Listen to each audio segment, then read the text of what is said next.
Hi everyone, welcome to the first week of Gender, Race and Journalism. My name's Dr. Alice Robinson and I'm your lecturer for this semester and also the course coordinator. Um, Before I get going, I'll just say that, just introduce myself so you've got a bit of background. I'm a sessional lecturer, so I'm on campus on Tuesdays and Thursdays. I've noted that a few times on Moodle. On those days, I've got the most time to check emails, respond to your inquiries, and so on. So just letting you know in case you contact me on one of the other days and you're waiting to hear back and you're wondering where I am. I'll always get back to you on a Tuesday or a Thursday. If you've got a really urgent inquiry, I've put my mobile number on Moodle for you. So you can always send me a text and I can have a go trying to get an email back to you as quickly as possible. I'm very happy for that to happen. So I'm also a fiction writer. My novel Anchor Point was nominated for the Stella Prize this year. It was published last year. And I've published widely in print and online lots of non-fiction essays as well as the novel. I have a PhD in creative writing and I've been teaching in universities for about the last 7 years, and I'm really excited to get to know all of you as well. So thanks for having me.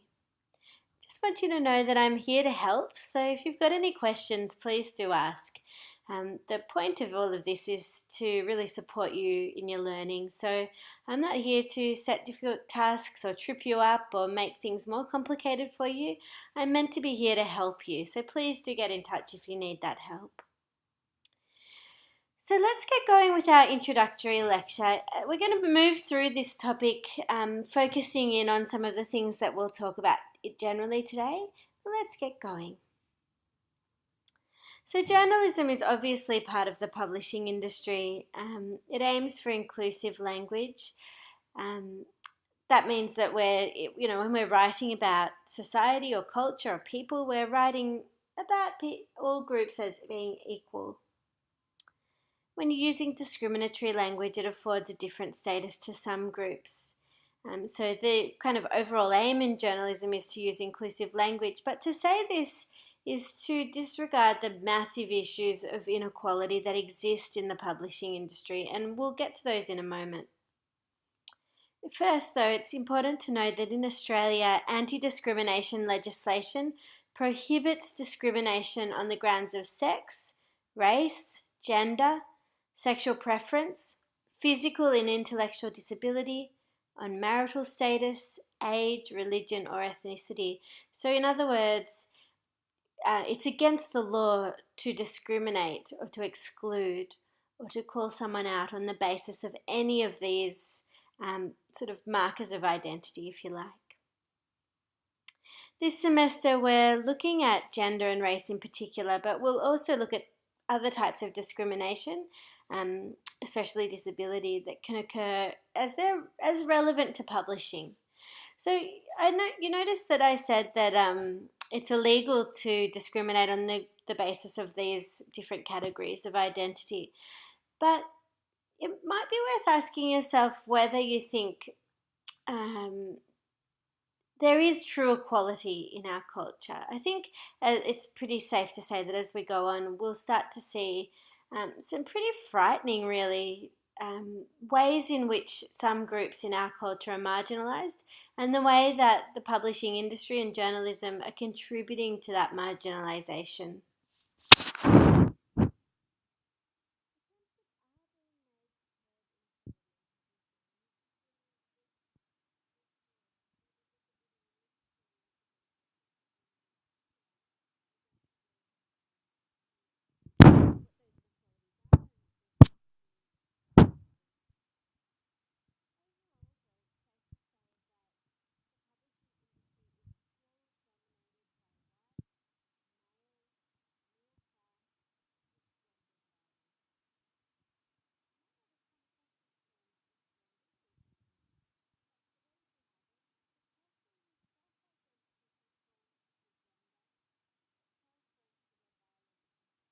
In other words, that they're not transgender.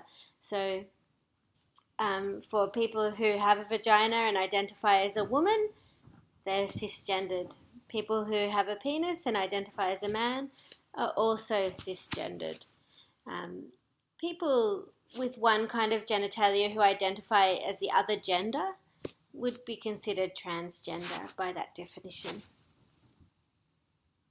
So just think about that, as we're going along, the fact that although, we have a kind of societal mandate not to discriminate against any of these different categories, overall, and we'll look at some of the statistics going forward in more detail, the publishing industry is dominated by white men.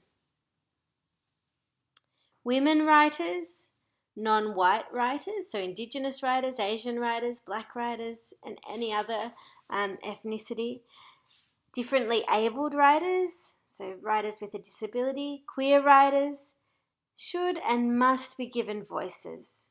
Yet research shows that they're published less often than the dominant voice. When we're talking about the dominant voice there, we're talking about white male writers, white male voices. And so it bears asking, well, what kind of world does this create? If we're never hearing from all of these different populations, including women who are about 50% of the population, if 50% of the population just in that count are largely being silenced, unheard of, or from, then what kind of culture does that create? It's a troubling thing to consider. Text in the media, in fiction, in non-fiction writing, on television, etc., should include complex, nuanced representations of all these other groups as well. Because the way that we engage with text, in other words, the kind of stories that we hear, the stories that are being told, influence how we perceive our world, and even, indeed, how we perceive ourselves. So, for example, if women never see themselves portrayed on screen in a way that, especially in that nuanced way, in a way that really speaks to what it is to be a real woman, not just a woman in advertising, for example, i.e. a model. If we never see depictions of real women or older women or women who don't conform in terms of the way that their bodies look to the ideal, then we start to see those things as abnormal, unknown, and perhaps undesirable as well. So do you think that we see these representations, these nuanced representations of women? Do we see nuanced representations of disabled people, of queer people? You should think about what the outcome is of seeing only men represented, or only seeing representations of women from men's perspectives. So if only men are telling women's stories, then what kinds of stories are we getting about women? Something to consider. And at any point when I'm raising these questions for you to think about, you might want to jot some of them down or go back and look at the slides and maybe respond to them in our discussion posts. Any of these questions are good things for us to have conversations about. And what I'm really eager for in our class, because this is quite a personal class, you can perhaps tell that I'm a woman, and I know many of you are as well. But also for the men in the class, this is really important stuff. It's actually world-changing to consider these issues. And I think it would be great if we could encourage some really open, honest, engaged discussion, because I don't think there's any right or wrong answers. This is personal, though, and let's have these conversations. Let's find out what each of us thinks about them, what our experiences of some of these issues have been. Some of the other questions we're going to consider in this unit as we go along include: do dismissive or negative media representations of women or minority races have any impact on how those groups are understood? So I've just said that they do to some extent, at least that's my view, and I'd be curious to know what your view is. When you read about women or men or queer people or marginalised racial groups, how do you think that impacts the way that they are living in the world? What kinds of representations of black people, for example, have been in the media at the moment. We're getting a lot of news from the States about violence against black people. There's all these police brutality, I suppose, police shootings of black people, including one I read in the media, I think a couple of days ago, about a black man who was shot while caring for an autistic man. So the black guy was a carer, and he had a man with a disability with autism with him at the time, and they were approached by police. The black man lay down on the ground and tried to communicate to the police that he was caring for this other man, and the police shot him while he was lying on the ground. We're getting stories like this all the time coming through to us. That's just one representation of what it means to be black in America at the moment. And so you can think about, well, how does that inform the way that black people live, if that's the only story that's being told? We're also wondering, does the gender and race of those producing these representations have any bearing on what gets produced and how it gets produced? So if it's true that predominantly white men are telling the stories that we read across all texts, but particularly in written form, then does that impact the kinds of stories being told? How would those stories change if they were written by a woman or by a black person, for example? Are these representations in any way, shape or form accurate? Is there truth to them? Does it matter if they're not? Are women and members of minority races treated differently in the workplace? And perhaps how do the representations relate to this? Does the increasing diversity of the media, especially the advent of new media, so internet, blogs, Twitter, Facebook, etc., have any bearing on how gender and race are seen in that media? How does the idea of objectivity play out in journalistic versions of gendered and raced people and issues? So when we're writing about women, for example, or black people in a journalistic style which is meant to be objective, is it truly objective, and what does that mean if not? Who makes all these decisions about how to understand and treat gender and race? Does it matter who does? Do you think there are problems of gender equity in journalism in Australia? Have you had any experience of this? Have you read any pieces online or in print where you've thought, that doesn't seem right? And you've checked the gender of the writer?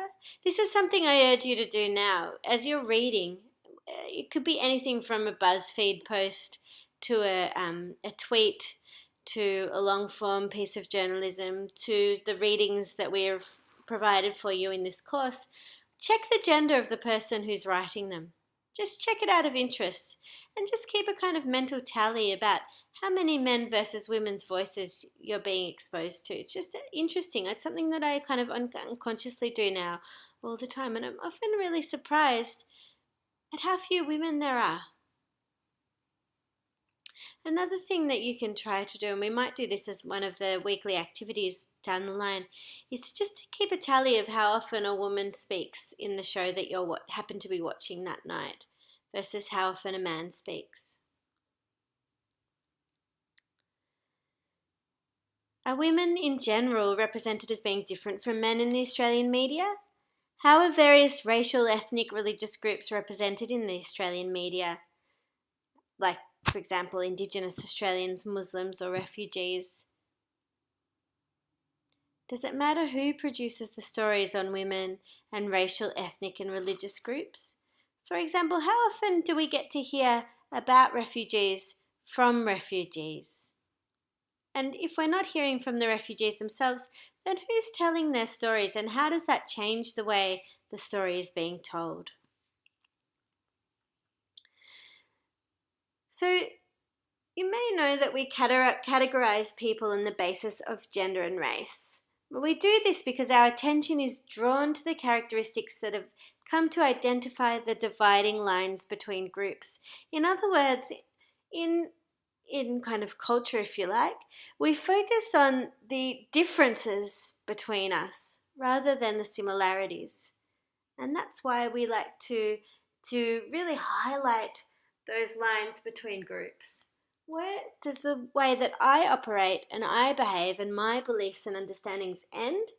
And where do yours begin? And we'll focus on that difference. We could choose any number of other attributes to distinguish people, but we're taught to use gender and race, and that's really important. To know that the way that we perceive gender and race are not innate. We're not born with those understandings, but they're taught to us. They're culturally inherited. Generalizations about gender and race often lead to stereotyping. Stereotypes reflect an erroneous belief that a few traits stressed as most important apply to all members of that group, and they lead to racism and sexism. So it's really important to be aware of your own, perhaps internal stereotypes. What ideas do you hold about refugees, about Muslim people, about Indigenous Australians, indeed about women, that you kind of let slip, that you're not even necessarily conscious of? As we're going through our course this semester, see if you can keep your ear attuned to perhaps some of the stereotypes that the people around you are using or leaning on when they talk about women in these other groups. People don't use stereotypes most often because they're evil or stupid, because they don't know any better. It's often quite an ingrained thing, something they're not even aware of doing. But you can just think, well, would that apply to every single person in that group? Or is it simply a stereotype, simply an attribute that is being kind of umbrellaed across all women? And when we use stereotypes in this way, we're disavowing, we're not allowing those groups and the people within them to have complexity, to be whole, to be nuanced. It's important to note that sex, when we're talking about sex versus gender, that sex is the biological distinction between male and female. So that's relating to genitalia. Gender, though, is a social construction of masculinity and femininity. So what we understand a man to be, what we understand a woman to be. And that's where that complexity comes in versus the stereotypes, because our culture might tell us that to be a woman is to wear a dress, to wear high heels, to be interested in certain activities, namely domestic activities, interested in appearance, to be soft, to be sweet, to be compliant. All of these ideas are socially constructed about women. That isn't to say that women are actually like that, of course. It's also interesting to note that gender is a process, not an attribute. That we learn to become masculine or feminine and to perform that function every day. And the extent to which we're successful or not successful, maybe the extent to which we're adequately trained. But I think all of us have the capacity also to feel a little bit out of alignment with that idea of gender. That not all women necessarily feel that comfortable in domestic spaces or are that good at those activities. But because our culture's taught us to behave in particular ways, a mismatch occurs in the identity. And that's a troubling thing. It's to do with the stereotypes. What happens when we can't distinguish a person's gender? Is it a comfortable place for them or for the observer? And you should think about why or why not. This idea of people learning to become masculine or feminine, and also what happens when we can't distinguish a person's gender, has become of real interest of mine because I'm the parent of two very small children, both toddlers, a boy and a girl. They look very similar. And it's interesting how people are very troubled in the world, even though these little kids are not much older than babies.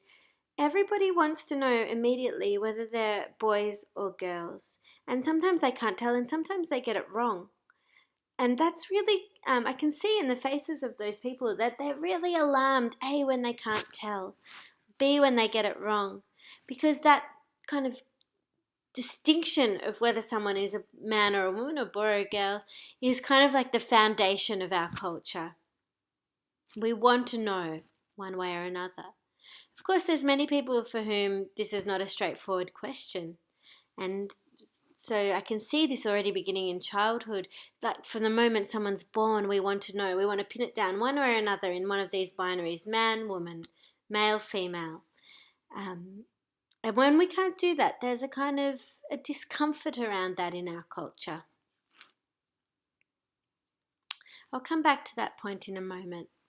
But first, I just want to point out that we will be talking about race and also ethnicity this semester.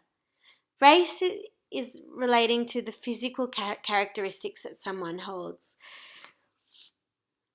So that may be their skin color or the color of their hair, their appearance, their facial features.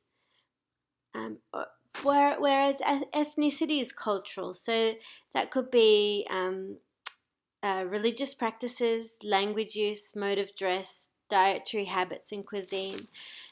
Technically, you could have someone with Anglo features who identifies as Anglo-Australian, perhaps, so a blonde person with blue eyes, white skin, living in Asia, brought up in Asia, having lived there all their life, who are culturally Chinese, for example, ethnically Chinese, because they practice the religions, the language, the mode of dress, dietary habits, etc. of that place that they've grown up in, and vice versa.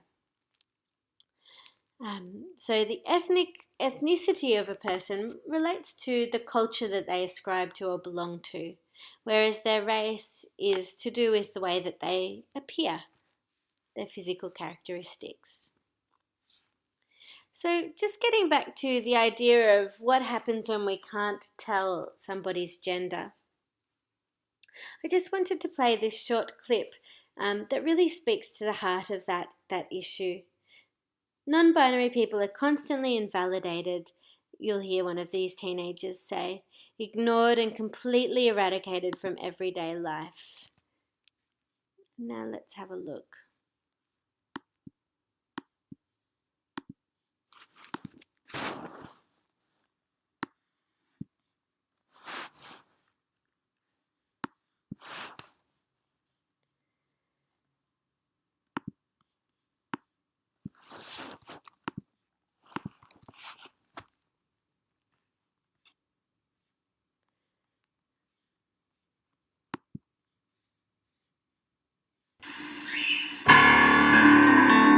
When I look into the mirror, I see my identity. I see everything that I am made up of. Just as if a female would look into a mirror and see femininity, I look into a mirror and I just see androgynous. Like, I don't see a specific gender.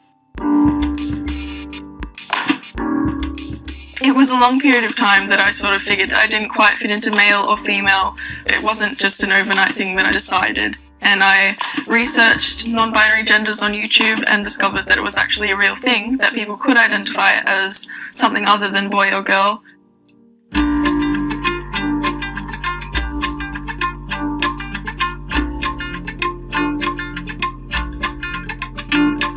Non-binary people are constantly invalidated and ignored and completely eradicated from a lot of things, like just everyday life, with the terms like ladies and gentlemen, boys and girls, and it's a time we often feel really uncomfortable in a lot of situations. Bathrooms are a really big problem because there's hardly ever any gender neutral ones, so I either have to pick female or male bathrooms. School uniform is also something that makes me really uncomfortable, in that the uniform is usually gendered and the uniform at my school is gendered, so all the girls are supposed to wear a blouse and a skirt and the boys wear shorts and polo shirts.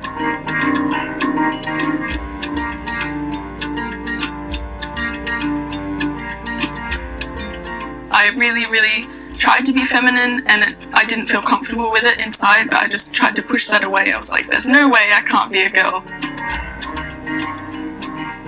My mum coming to terms with my identity has been a bit of a rocky path.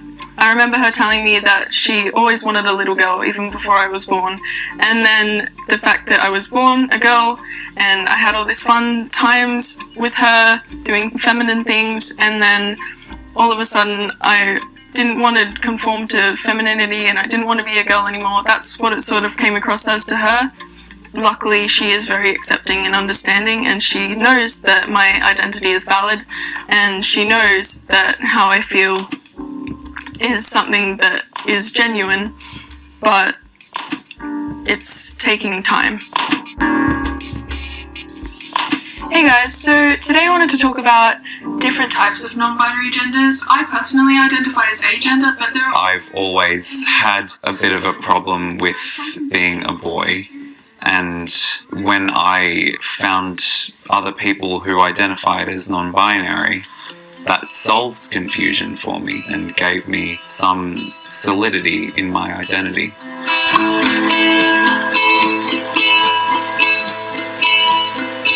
The first thing was, what does non-binary mean? Because it was not a term that I had ever heard.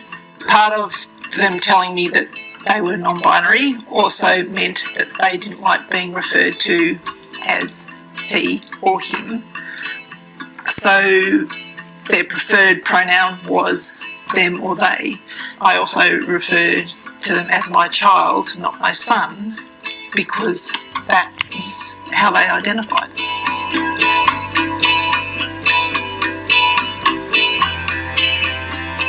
Coming out to people is difficult, so I often have to deny my identity when talking to other people, especially new people, so that I don't have to go through the whole talk about what it all means. And it's kind of balancing between the effort of having to explain all of it and the pain of denying my identity. I do enjoy cooking with you, Mum. It's relaxing. For people to understand a person that feels like they're a female trapped in a male's body or a male trapped in a female's body is a lot easier to understand than somebody who doesn't identify as one or the other. The staff and the school itself has been a bit more open about it. To people that would say that it's just a phase, I can ask you, is you wearing dresses a phase? Is you being a woman or a man a phase? Will you identify as transgender in a few years' time? I just think, as a parent, you need to be accepting. And listen to your child.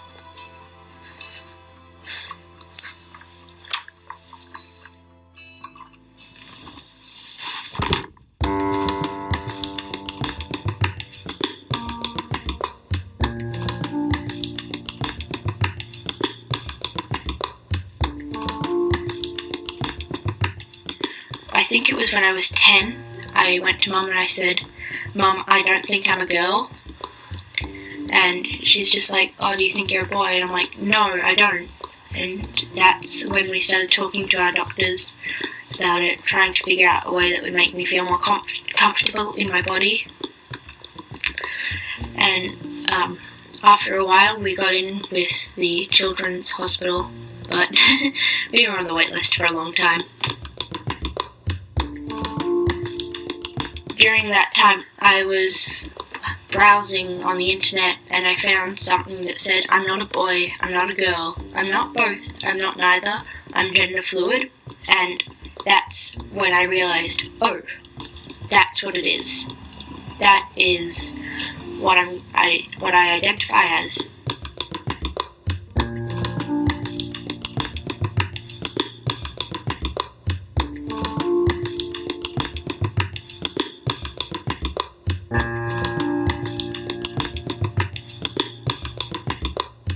It's quite random. Sometimes I'll wake up and I'll be like, oh, I don't know. And then halfway through the day I'll be like, okay, I still don't know, maybe we'll have to wait. but sometimes you just don't know. Sometimes you wake up in the morning and you're like, I'm definitely a girl, and it can just be month by month or day by day, and it changes a lot. Yeah. She's still Annie, but it just means some days Annie's a boy, and some days Annie's a girl, and some days she's both.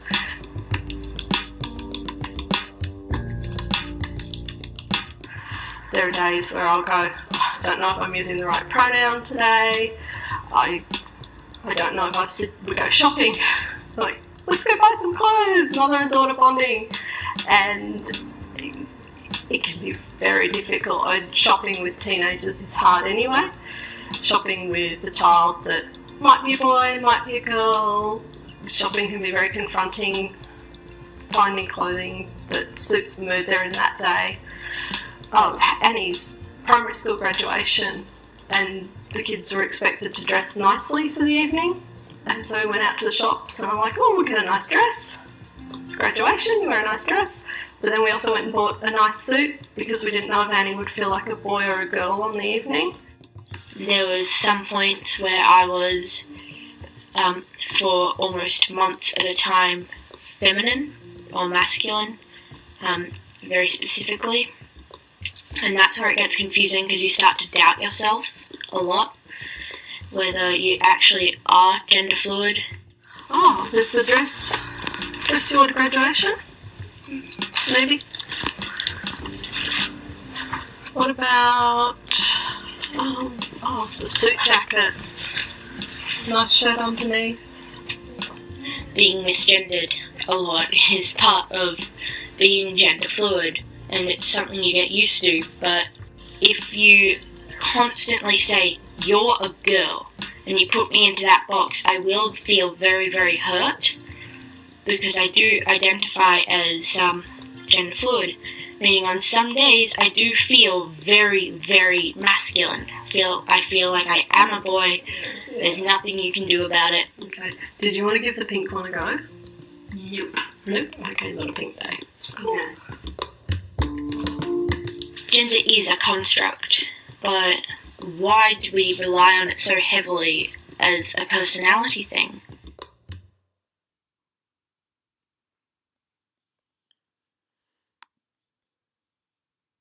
I think that's really interesting, and it's especially interesting to hear that from a 12-year-old child. Something to consider as this course rolls along is the way that you've constructed your own gender identity. I've realised since parenting these two small children in particular, and your own views get put onto somebody else, that I do hold particular ideas about what constitutes masculinity and femininity, and you probably do too. It would be interesting to have some discussions about that, and whether you've also felt constrained in the way that your identity as a girl or a boy, especially in childhood, was managed. Were there certain things you were told you weren't allowed to do because of your perceived gender? Do you still feel like that now as an adult? Many women, for example, don't necessarily like to go to the beach or be seen in their bikinis and so on, because of the way that they've been told that their body should look as a woman, and their body, for whatever reason, doesn't conform with that. Likewise with sport, some girls are told that they can't play certain sports. Some boys are told that they can't play with other kinds of toys like dolls. So in what ways have these ideas, these social and familial and cultural ideas, helped to build and also constrain your gender identity? So representations of women in the media have been the focus of much research in the last 50 years. Advertising is a source of constant contention for researchers. Some see the sexualized portrayals of women as empowering for women, and others believe that these images are negative for women. And the same goes for all kinds of representations for women, and also porn. So some people would say that pornography is a way of women empowering themselves, or not. And you can also think of things like pop culture, so people like Taylor Swift, Kim Kardashian, the Spice Girls, all of those kinds of public representations of women, there's always a lot of contention around whether they're objects of empowerment or disempowerment for women. I'd be interested to know what you think. It's also interesting to think about factual images of women, i.e. women on things like the news. Often media's framing of women is highly restricted and highly negative. So women most often feature on the news and in other non-fiction capacities when they're in pain, when they're the victim, when they're broken, when they're dead, or when they're the wives, daughters, or girlfriends of newsworthy men. So again, thinking about the movies and the television shows that you're watching, how often does a mutilated or murdered or bruised and battered woman appear in those shows? How often is she the main character? How often is she the girlfriend of the main character? Something for you to think about. What about supposedly strong women that don't conform to that idea of the bruised and battered woman in pain? So sometimes we get representations of a different kind of woman, and I would argue that Julia Gillard is one of those examples. You know, she was strong, she was powerful, she was the Prime Minister of the nation. But it's interesting to think about how she was represented in the media. She was a woman, she was a careerist, obviously. She made it to Prime Minister. She was a powerful politician. And probably as a result or interconnected with that, she was child-free. And so she's said in interview that she may not have been able to achieve the kind of career that she did achieve if she'd had children. So she was child-free by choice. But it's interesting to note that she was called deliberately barren in the media, which is a kind of negative term. Makes it sound like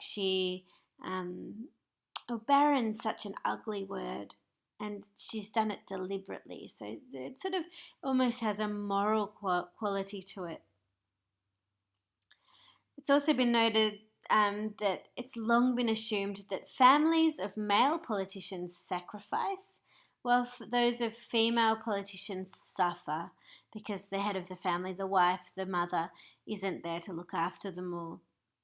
So it's interesting. Why is there that difference between men and women? Why should the families of male politicians not suffer too?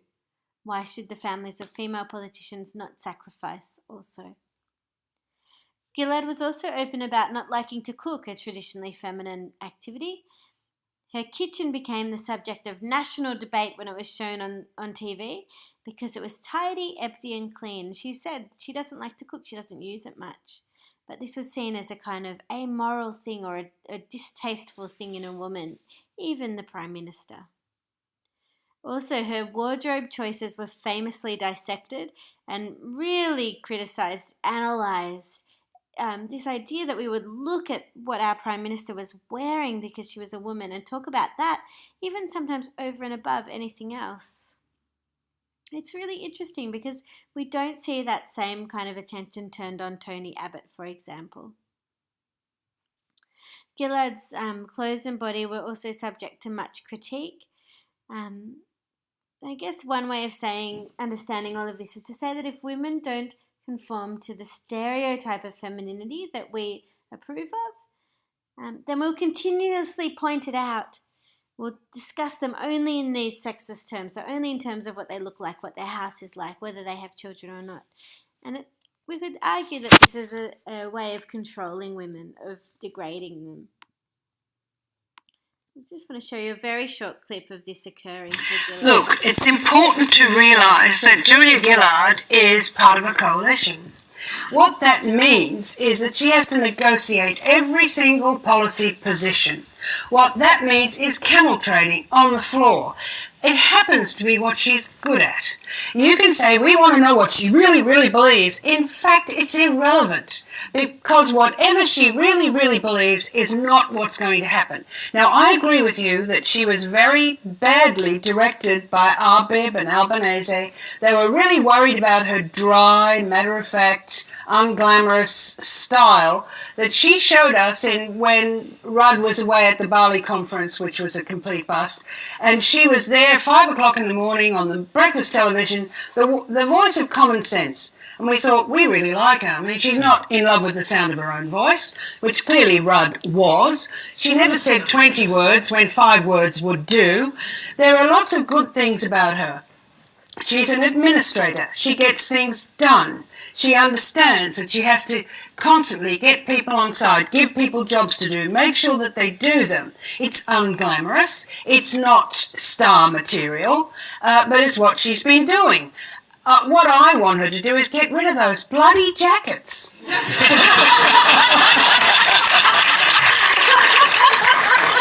So what, you come to him for political advice and you for fashion advice? No, it's not even fashion. They don't fit. Every time she turns around, you've got that strange horizontal crease, which means they're cut too narrow in the hips. You've got a big ass, Julia. Just get on. It's not funny, really, actually. It's very disturbing, I think, especially from one of the world's leading feminists. So women have been entering into journalism in ever greater numbers. It's, in some senses, the publishing industry is actually a very female-focused industry. Although we publish more men than women, women constitute the largest readers of fiction. They buy the most books. And there are a lot of female journalists. But there is a power disparity between women and men in the workplace. Women are employed mostly in lower level positions in the media industries, and so the glass ceiling still exists. That means that it's very difficult to be promoted to a high level. They're also prevalent in everyday journalism activities, and also because there's a lot of women graduating in journalism degrees, that puts a kind of emphasis on wanting to recruit men. If there's an overabundance of women in an industry, then it makes the men kind of more desirable, I suppose, which is unfortunate for us. Women's representation in the media will not be improved by increasing the number of women journalists or by getting rid of the worst excesses of sexism in advertising. What it actually requires is a wide-scale social and political transformation in which women's rights and women's right to communicate are truly understood, respected, and implemented both in society and at large by the media. Representations of the world, like the world itself, is the work of men. They describe it from their own point of view, and they're confused with the absolute truth. Feminist media studies is interested in how images and cultural constructions of gender are tied to patterns of inequality, domination, and oppression of actual women. In other words, what that means is how the way that we portray women in books, on screen, in the media, in advertising, impacts the way that we treat women. You could think about the ways in which that is the case. But basically what feminist media studies is interested in is that relationship between the portrayal of women in texts and on screens and how women are treated in the real world. And I think it's pretty easy to see that there could be a connection between the kinds of women that we see in advertising, so models, a particular ideal of female appearance.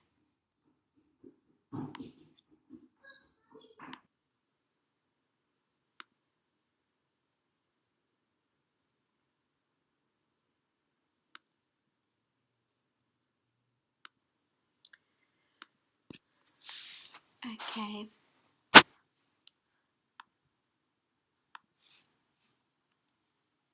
So some feminist approaches to the media include looking at representations and textual practices, so how are women portrayed and how they're written about.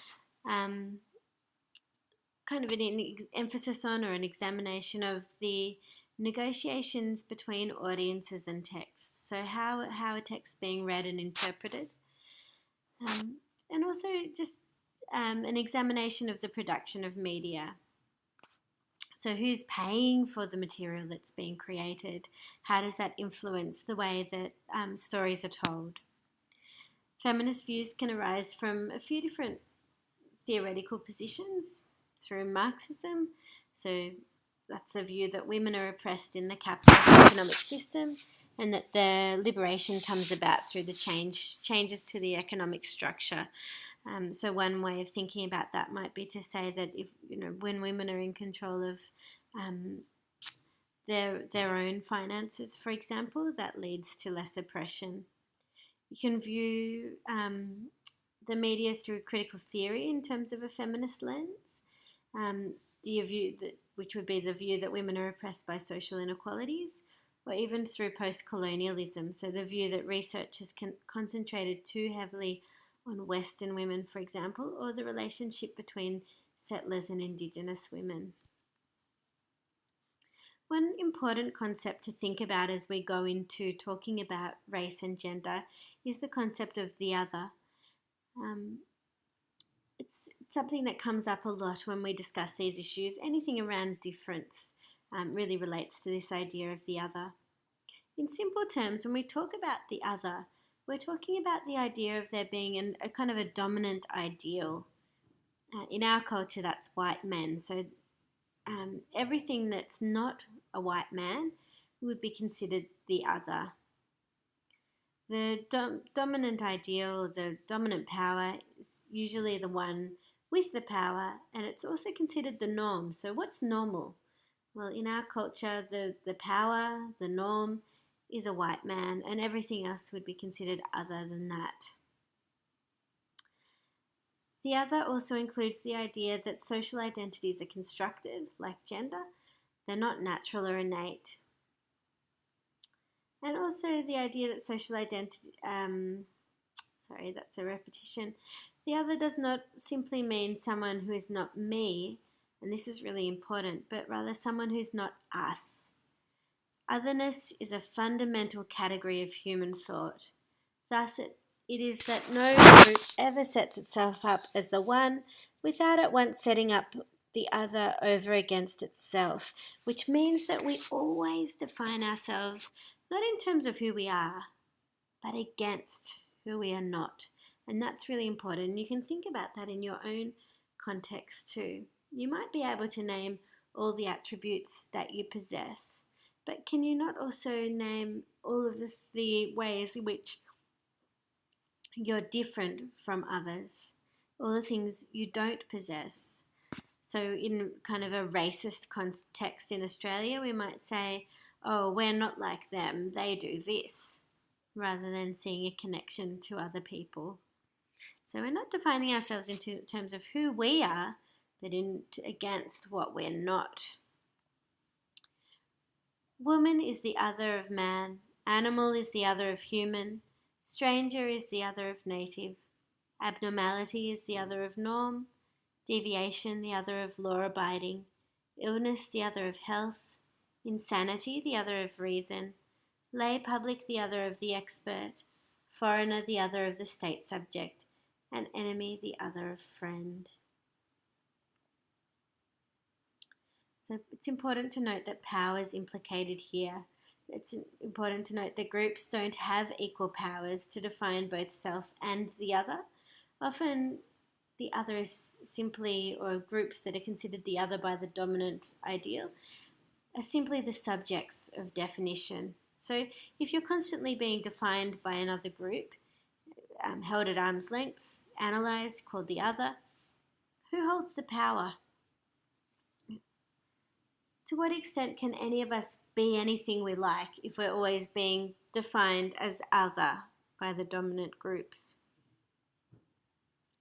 Often notions of superiority and inferiority are embedded in particular identities. The in-group is dominated in Australian society by straight white men, while others, like women and non-white groups, are rendered marginal. Edward Said said that in Orientalism, the dominant race doesn't approach the other from a position of equality, but always understands the other through the lens of their own stereotypes about such people. So when we're thinking about others, when, for example, when men perhaps, or the idea of man thinks about the idea of woman, they're not thinking about a woman or a woman in her complexity and nuance. They're thinking about a stereotype of a woman. Can you think of some other stereotypes of others in Australia? Where might others be found? How might we perceive them? How does the dominant culture, which would be white Anglo culture, see others, Muslims, refugees, and so on in Australia? Just want to show you a quick video that depicts subtle racism, just to give you a sense of the other in Australia.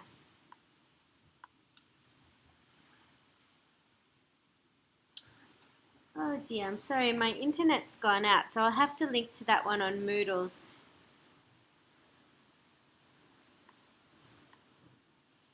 You'll need to watch it in your own time. So from here on, this introductory slide provides an overview of the themes we'll develop and will continue to develop over the next 11 weeks.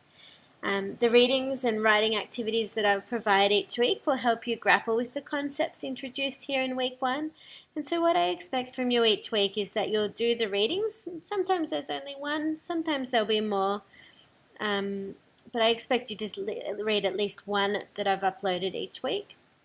I expect you to have a crack at the writing exercises. These are usually pretty informal. They're just a way for you to think through some of the ideas that have been posed. And I expect you to listen to the lectures each week. It would be great if you could also engage with the discussion forums. As I'll go on to say in a minute, the first 4 or so weeks, engaging with the discussion forums actually forms part of your assessment task. So let's have a look at that. So the first assessment task involves 3 online posts. This is 600 words total. So each one only needs to be about 200 words long. It's not very long at all. For each week, from weeks 1 to week 4 on Moodle, you'll find a discussion forum assignment 1 box. And I'll see if I can show you an example without my internet working. But I may not be able to. No. Oops.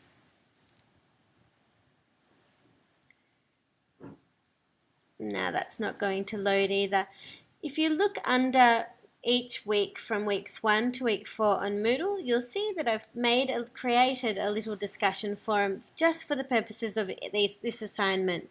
So what you need to do is, for each week from weeks 1 to 4, go into that discussion forum and just engage with the discussion being had there. Upload your own questions, respond to the prompts that I post, write whatever you like as long as it relates to the material. And just know that I'm looking for engagement rather than knowledge. So the important thing in this context is just that you're joining in. I'm not as concerned with the content. Your posts will be assessed in week 5. So between weeks 1 and 4, you need to have posted 3 times. I've given you a little bit of leeway there. So within the 4 weeks, I expect 3 posts. The second assessment task is a 2,000-word essay. I'll supply the essay questions in week 5 or by week 5, and there'll be probably 2 to 3 for you to choose from. No doubt you've done research essays before, so you'll be aware of what's required, but just to reiterate that you're allowed to use the readings as part of your research, but it's expected that you'll use at least 2 further references in addition to those extracts. And finally, the final assessment task. There's only 3 for this subject. Is an exam, 2-hour exam, and I'll post further details of that as we get close to the end of semester. Thanks for listening today. Look forward to getting to know all of you and reading what you post on the discussion forum. Thanks for listening. I'll speak to you next week. Bye.